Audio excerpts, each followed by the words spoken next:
La journée mondiale du réfugié met en lumière les droits, les besoins et les rêves des réfugiés et contribue à sensibiliser la classe politique et les ressources pour que ces derniers puissent non seulement survivre, mais surtout s'épanouir. En Côte d'Ivoire, cette journée a été célébrée en présence du président de la République, Alassane Ouattara, du vice-président, de quelques membres du gouvernement et du haut-commissaire des Nations Unies pour les réfugiés. Au cours de cette rencontre, d'importants échanges visant à améliorer les conditions de vie de ces personnes ont tourné autour du thème « Toute personne a droit à la sécurité ». Ce thème traduit un véritable cri de cœur adressé à la communauté internationale, un cri de cœur pour le renforcement de la protection des réfugiés où qu'ils se situent dans le monde.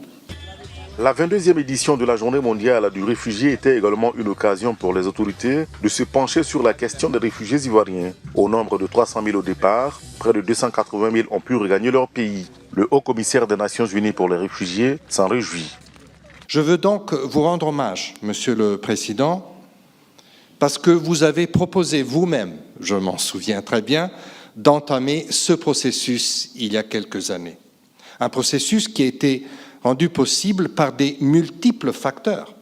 Le gouvernement ivoirien a adopté mercredi 8 juin dernier un projet de loi sur l'asile visant à encadrer le statut des réfugiés qui arrivent dans le pays. Un texte qui vient combler un vide en la matière pour le bonheur de ses concernés. Ce texte, une fois voté par l'Assemblée nationale et le Sénat, permettra de protéger les personnes menacées de persécution dans leur pays d'origine et qui peuvent se réclamer de la protection de ce dernier. Initialement connue sous la dénomination Journée africaine des réfugiés, cette célébration a été déclarée Journée internationale en décembre 2000.